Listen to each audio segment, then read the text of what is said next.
Hi, welcome to Northern Lights. I'm Linda McCracken Hunt, and we're here today with the authors of a book celebrating the life of Ralph Rapson and the career of Ralph Rapson. Ralph Rapson's 60 Years of Modern Design. This is the second part of a two-part program. The book is published by Afton Historical Society Press. We'll be talking to Ralph, taking a tour of his exhibits, but today we're also going to be spending some time talking to the authors of the book. The authors are Bruce Wright, editor of Fabric Architecture magazine, Jane King Hessian, architectural researcher and writer, and Rip Rapson, senior fellow at the U of M Design Center for American Urban Landscape. So, welcome. Great to have us back again talking about the book. On the first part of the program, we spent time with Ralph's early years and talked about his Cranbrook experience. I was thinking that we might want to touch a little bit now on the depth of competition entries and why competitions were important in the post-war era and the ability for Ralph to win so many competitions. One of the things that I found fascinating doing the book was learning a little bit more about how important competitions were in the pre-war and war years, the time from 1939 to 1945. When very few projects were actually being built, but lots of ideas were being talked about and generated about what would happen after the war, what would happen with the war production capacity of all of these factories and machines and new technologies and new materials, how new nuclear families would reestablish themselves after war's end. And the competitions were a way of testing out a lot of those ideas, essentially not building something, but seeing how it might look, how it might work. And Dad, as well as most of the architects of the time, ended up spending a lot of time, a lot of energy trying out their ideas in these competitions that were then published in national magazines and in other forums, and often were then exhibited in different forums, department stores, college campuses, and the rest. And there is a whole section in the book on the kinds of competitions that my father was involved with, everything from a seminal series of competitions for institutions, including something called the William and Mary Festival Fine Arts Theater competition that was a very important national competition for theater design that he and two of his partners won. 2 small residential designs, small commercial designs, on and on. But it was a very exciting period, and a period in which, in many ways, Dad made his reputation through his success in winning or doing well in a lot of these competitions. I think it's really important to state also that these competitions were important for another reason, and that was because they were really the way modernism was being disseminated in the country. Most of these were competitions about modern architecture, about modern design. And this was, Ralph was really in the first wave of modernists to practice and to promote their ideas in this country. The significance of the William and Mary competition was it was the first time that a building of modern design had been selected for an American college campus.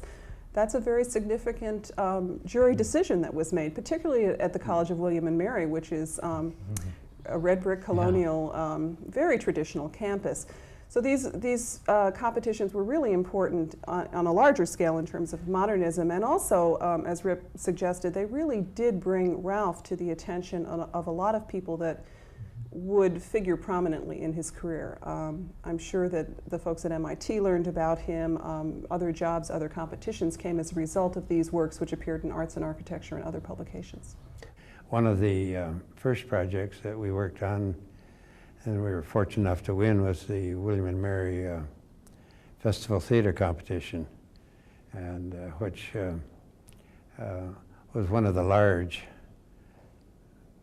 competitions at that time. And although I guess it's the story of my life, the building never got realized, but the design brought us into a kind of a national picture and gained quite a bit of publicity from that project. My mother tells a funny story about when she was at MIT in the mid-40s, hearing that my father was going to come and join the faculty, and she at that point was the assistant to the dean of the school, William Worcester. And she said everybody in the college knew of my father through his competitions, and so she was sort of laying in wait for him, and because of his reputation, it turned out to take a slightly different turn of events. But it was it just, I think, speaks to Jane's point of how important these things were in establishing reputations and establishing ideas and in pushing forward the careers of a lot of people, not just my father. There were a number of competitions that came into existence, and many of them were looking, by this time we were just beginning to get into the war, the Second World War. And so many of these projects were anticipating what might happen after the war. Yeah, there was a real optimism, I think, in that period. There was, and for me personally, I was discovering the modern movement that had originated in Europe. Mm-hmm. I was very much aware, of course, of things that had happened in this country, Frank Lloyd Wright and Sullivan's work and all of that, but the foreign so-called international style was really just beginning to, we were just beginning to be aware of that, although some of that had been going on for some time. I think another wonderful aspect of those competitions that Ralph really exploited to the maximum was the opportunity to explore new materials and the technologies that were being developed in those time periods. It was just a really exciting time period to be involved with all of the technologies that were going on at the time, particularly as it led into the war years when many of the factories and industrial complexes were developing new materials that what can you do with afterwards. And I think he was able to understand and exploit the properties of those materials probably as well as anyone, and express that in those competition entryways. What do you think might be a couple of good examples, Bruce? Well, the aluminum house and the one with the trailer assembly. I'm Demountable forgetting space. my name. Demountable Demountable space. space. I'm forgetting the terminology at the moment. But Well, I was thinking yeah. the fabric house Yeah. that Dad did in Yeah. the early 30s. There was Yeah. a cave house that Yeah. tested, I was interested to find out that it tested not so much the ability to build underground per se, but the ability to generate coating materials that would prevent the leaching of water into the underground space. And so that was a slightly different form of technology Yeah. than the demountable space, which was this big iron crane that would essentially take Yeah. the building up and put it down right on site, and the Yes. central column of the building became the erecting crane. Right. But then there was the much more basic stuff of the modular construction, Yeah. just using standardized parts and Yeah. using metals for the first time. It was a very interesting era that Yeah, I think glass we take for block. granted now because it's so it's Glass so block and other materials like that. Yeah, they're just, and many of them were sponsored, obviously, by the companies that were manufacturing those materials. But I find it really just marvelous how, in each case, he was able to apply his own thinking to a new material and come up with a unique solution.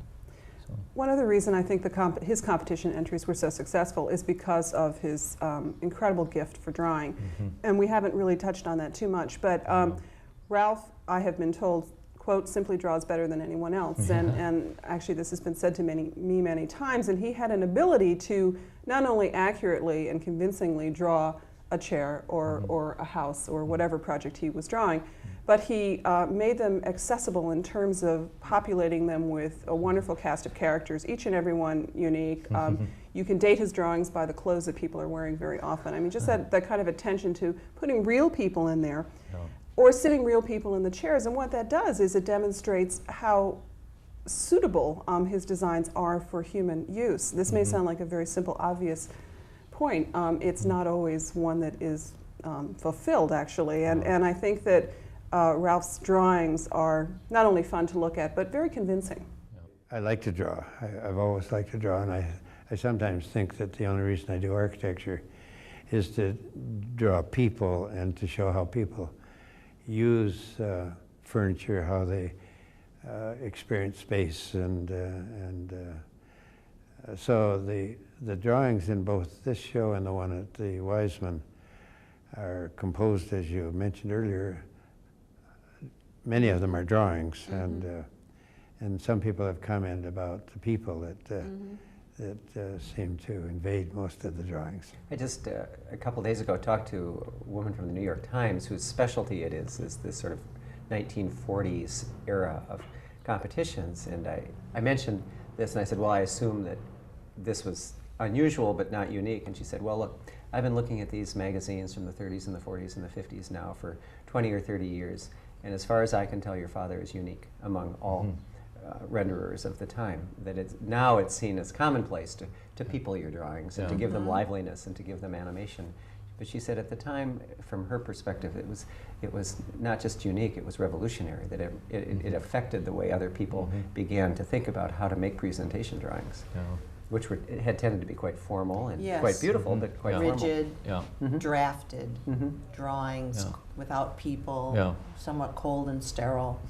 And the liveliness that comes through in his drawings and what people have learned from that since then, and how progressive that must have been at its time, because not only was his work so progressive with the new modernism, but he was probably having competition entries with very traditional architecture being drawn in very traditional ways that they were comparing it to, not just the styles but the designs themselves.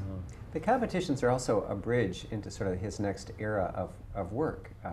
One of the things that is characteristics of my father's career is that he continued to enter competitions throughout his life. And so it wasn't just that this was a time of ferment in the war years, but you can look in the 50s and the 60s and to today. 70s and 90s. He's still doing it. And Right. when one of the things that was most frustrating to him, I don't think we necessarily say this in the book, but just having talked to him since, is that when he went to MIT, his teaching began to consume him sufficiently, so he wasn't really able to do as much competition work. And I think that was hard for him because this was such a great way of testing ideas and all the things we've talked about. And so he was at MIT for a couple of years, focusing largely on his teaching.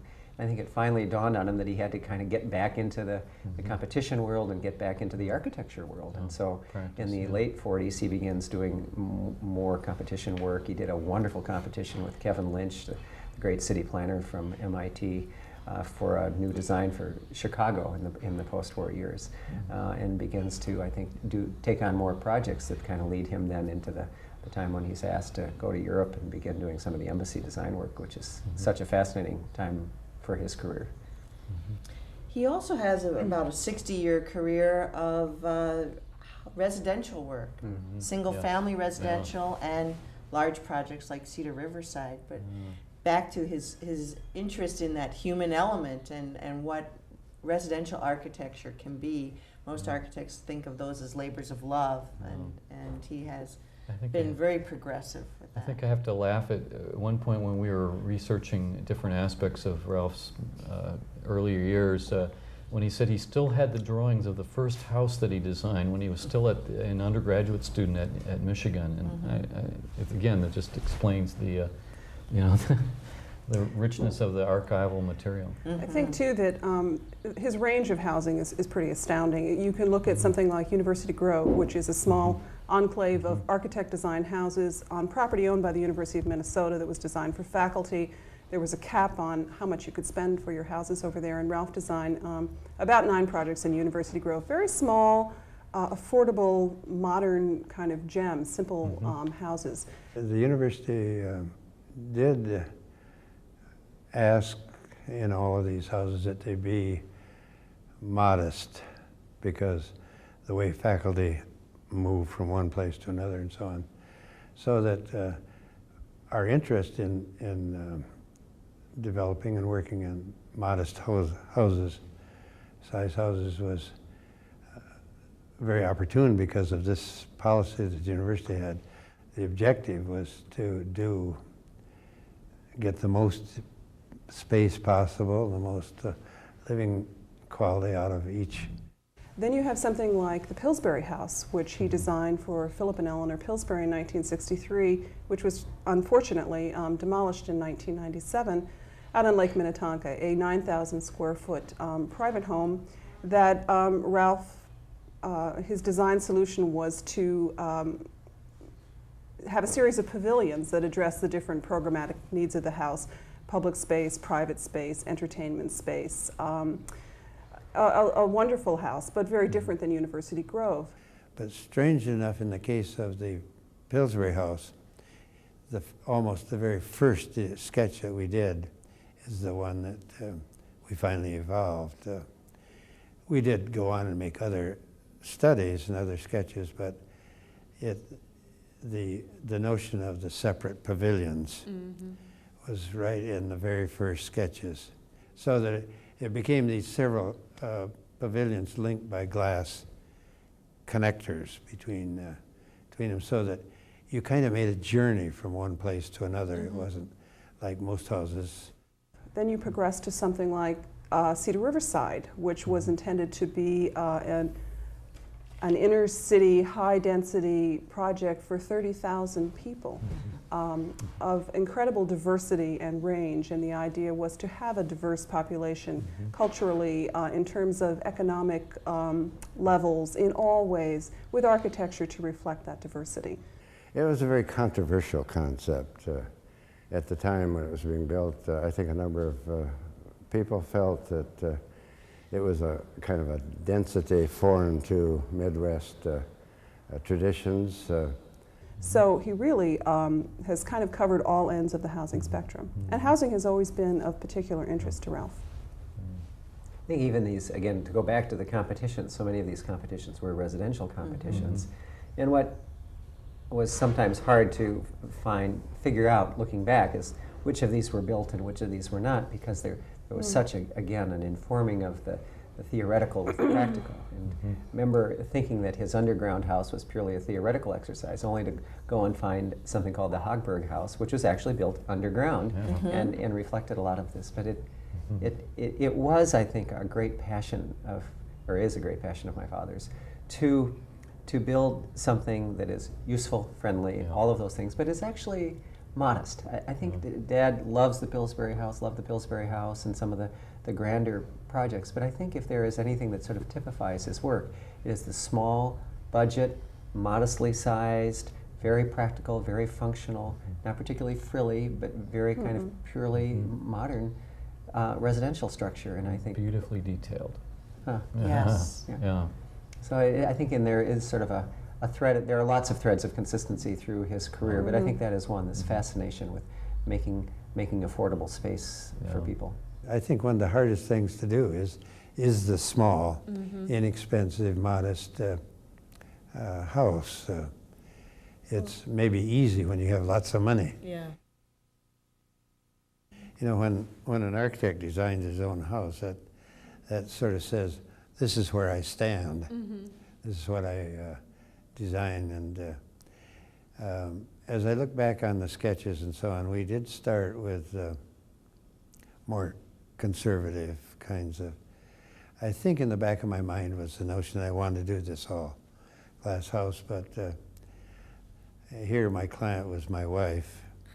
And it was interesting though, as we were planning, designing, that if I had a wall in a particular place, Mary might say, well, you know, the view out that way is marvelous or wonderful. And so each time I would put in a solid wall, finally we both said, well, the heck with it, let's make it all glass.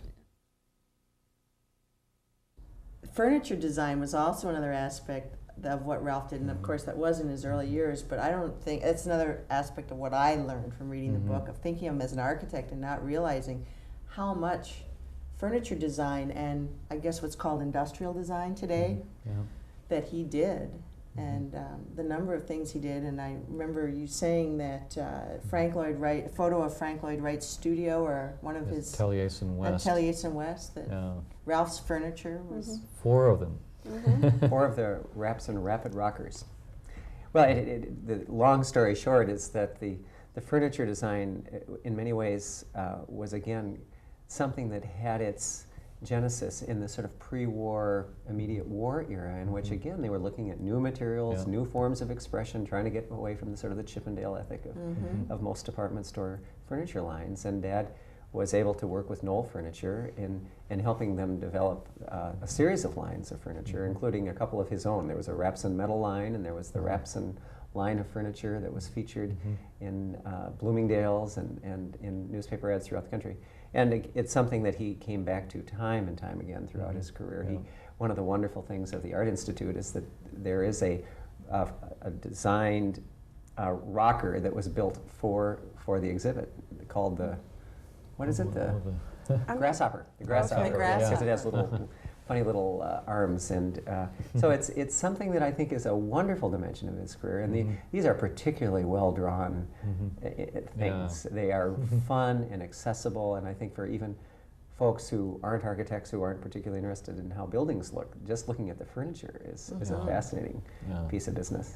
And that all stems back to his Cranbrook years of experimentation, exploring of all the medium, and doing designs for table settings and jewelry and clothing, and or his marvelous story about his suit coat that he wove. Yes, the fabric that he wove. The fabric that he wove. Too embarrassed to wear. Yes. The fact that we had no curriculum meant that we could work in, or we were encouraged to work in, all the studios. I spent quite a bit of time in the weaving studio. I made enough material to make a jacket, which I had made, and I wore it once and then had to throw it away. It was so awful looking. But in 1954, you did come to Minnesota, and this exhibit has a lot of your significant work from Minnesota, probably the most notable being the Guthrie Theater. it was an exciting and interesting experience because Guthrie, as you know, was the premier legitimate theater director. He'd been director of the old Vic in London, and I think we had very basic differences as to what the architect's role and what the theater director's role was. I felt that my assignment was to find out everything I could about the project, but it was our assignment to design the building. I think Tony, Sir Tyrant, as I often call him, was more of the feeling that we were to do his designs. And of course, the whole idea of the thrust house, there was no question that we were going to do a thrust theater, but we did feel that the house itself should be much more dynamic than a normal symmetrical house. It should have some of the surprise, the vigor, the dynamic qualities of his productions, and so we finally, as you know, ended up with a asymmetrical house, which I think once he got used to that, that was fine. But one of the major problems we had was what is the expression of a theater? Mm-hmm. What is the exterior expression? And we had a terribly long, complicated period in which we were trying to come up with a design that he would accept and would feel was indicative of a legitimate theater. Do you want to comment at all about the confetti-colored seats on the interior of the house? Since I couldn't convince him of this confetti-like colors of red, yellows, blues, and color, we just went ahead and ordered the things.